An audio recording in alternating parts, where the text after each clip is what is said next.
alimento para tu espíritu.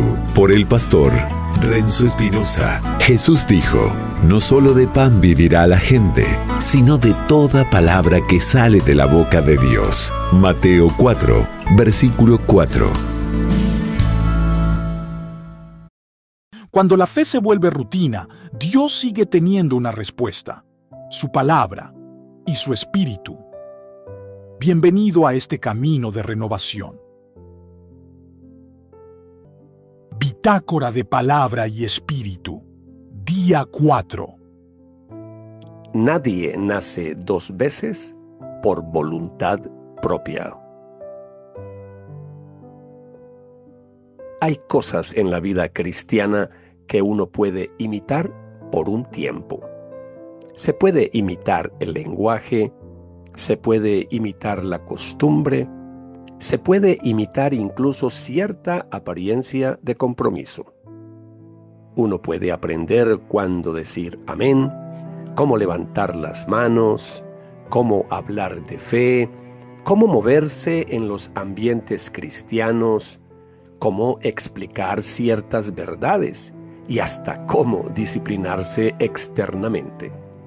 Pero hay algo que nadie puede imitar de verdad por mucho tiempo: la vida que solo el Espíritu Santo puede producir. Porque una cosa es parecer cambiado, otra muy distinta es haber nacido de nuevo. Y ese es uno de los temas más incómodos y más gloriosos del Evangelio. Incómodo porque nos quita el control. Glorioso porque nos recuerda que la salvación no depende finalmente de nuestra capacidad de reconstruirnos, sino del poder de Dios para darnos una vida que no teníamos. Recuerdo claramente que muchas personas no tienen problema con la idea de mejorar. Lo que cuesta más aceptar es la necesidad de comenzar de nuevo. Nos gusta pensar que con suficiente esfuerzo, disciplina o conocimiento podríamos corregirnos. Pero Jesús no le habló a Nicodemo de ajustes, le habló de nacimiento. No le dijo: necesitas ordenar algunas áreas.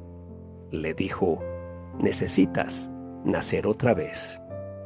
Y ahí se derrumba toda autosuficiencia. Porque nadie nace por decisión propia. Nadie se da vida a sí mismo. Nadie entra al reino por fuerza de voluntad espiritual. Por eso, si vamos a entender la obra del Espíritu Santo, debemos detenernos aquí. La vida nueva no se fabrica, se recibe. El umbral de la palabra. Juan capítulo 3, versículos 1 al 8 y Tito capítulo 3, versículo 5. Nicodemo vino a Jesús de noche. Era fariseo, maestro de Israel, un hombre formado, religioso, respetado. No era un ignorante, no era un rebelde abierto. Y, sin embargo, Jesús le dice con una claridad desconcertante: el que no nace de nuevo no puede ver el reino de Dios. Más adelante añade que ese nuevo nacimiento es del agua y del Espíritu, y compara la obra del Espíritu Santo con el viento.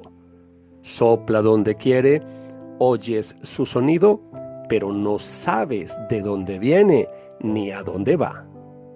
Pablo, por su parte, en Tito capítulo 3, afirma que Dios nos salvó por el lavamiento de la regeneración y la renovación por el Espíritu Santo. Jesús y Pablo coinciden en lo esencial. La salvación no es un maquillaje moral, es una obra regeneradora del Espíritu Santo. Meditación. Siempre me ha impresionado que Jesús dijera esto precisamente a Nicodemo. Si uno pensara en una conversación sobre el nuevo nacimiento, quizá esperaría que se diera con alguien desordenado, distante o roto por fuera. Pero Jesús pone esta verdad delante de un hombre serio, religioso, doctrinalmente formado, moralmente disciplinado. Como si quisiera dejar algo claro desde el inicio. Ni siquiera la mejor versión de la religión humana puede producir vida espiritual. Nicodemo tenía conocimiento, tenía historia, tenía estructura, tenía reputación, pero eso no era lo mismo que tener vida de arriba. Y ahí aparece una de las correcciones más necesarias para una iglesia de palabra y espíritu. No basta con acercarse a la verdad, hay que ser alcanzado por el espíritu que da vida. Jesús no habla de retoques, habla de nacimiento. Y esa imagen no fue escogida al azar. Nacer no es colaborar un poco con Dios para completar una mejora. Nacer es recibir una vida que uno no puede originar.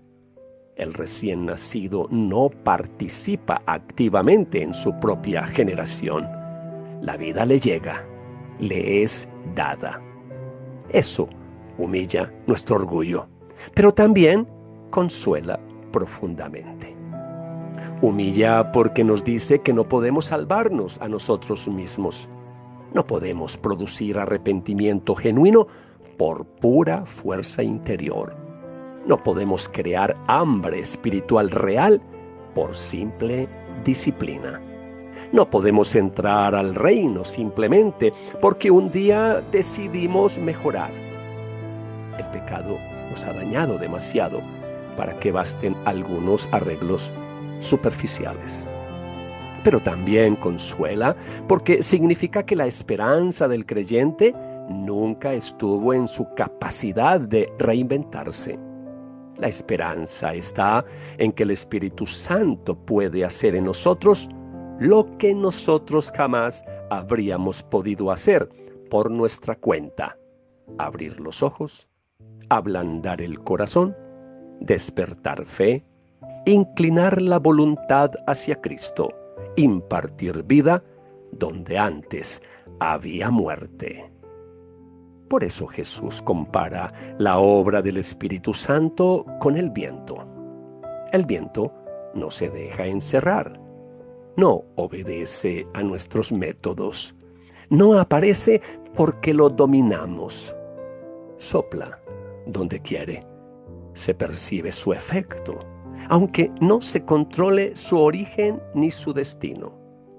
Así es el nuevo nacimiento. No es mecánico, no es manipulable, no es una fórmula, es una obra soberana de Dios. Eso también protege a la iglesia de dos errores. El primero es pensar que si usamos las palabras correctas y creamos el ambiente adecuado, podremos producir conversiones genuinas como quien activa un mecanismo. No es así. Podemos predicar, orar, enseñar, llamar, llorar, sembrar, y todo eso importa muchísimo, pero solo el Espíritu Santo regenera. El segundo error es pensar que, como la obra es del Espíritu Santo, entonces nuestra responsabilidad desaparece. Tampoco es así.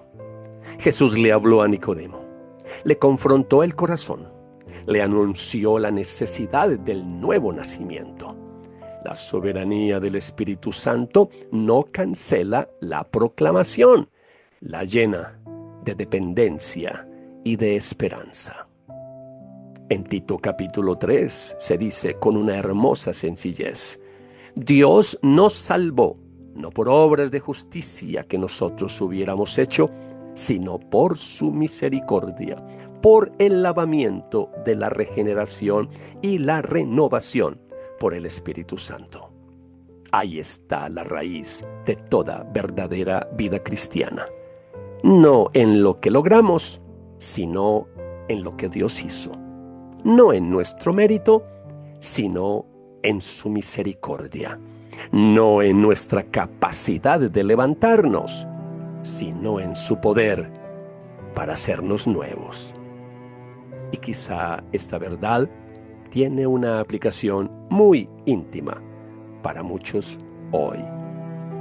Tal vez llevas tiempo intentando cambiar desde afuera hacia adentro, corrigiendo hábitos, vigilando conductas, sosteniendo disciplinas, apretando el alma para ver si así despierta. Y aunque algunas cosas externas pueden ordenarse, sabes en lo profundo que eso no alcanza. Te das cuenta de que el problema no es solo de comportamiento, es de vida. No necesitas apenas una mejor versión de ti mismo.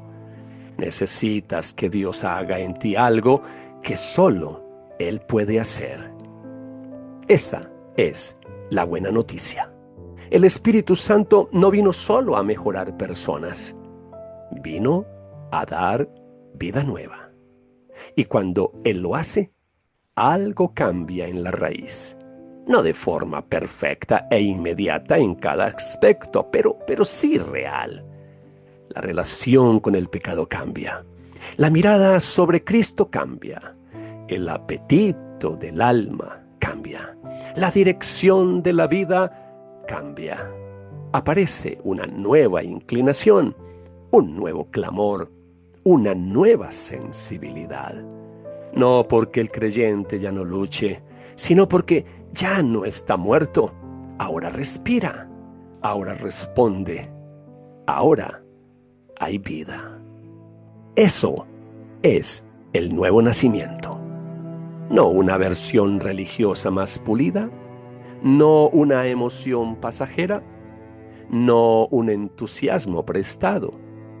Vida de arriba, vida dada por el Espíritu Santo, vida que nadie puede fabricarse.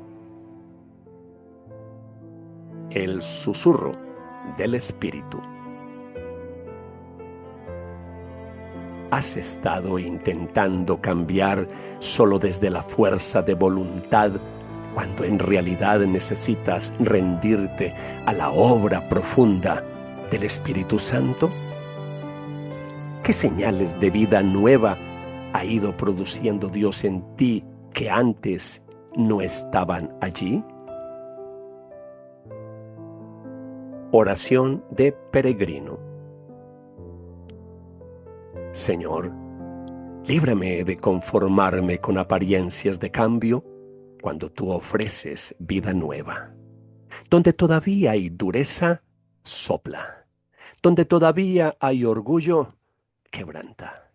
Donde todavía quiero salvarme a mí mismo, enséñame a depender de tu misericordia. Espíritu Santo, sigue renovando en mí lo que solo tú puedes hacer nacer. En el nombre de Jesús. Amén. Frase de fuego. La vida cristiana no comienza cuando el hombre se esfuerza más, sino cuando el Espíritu Santo le da una vida que no tenía.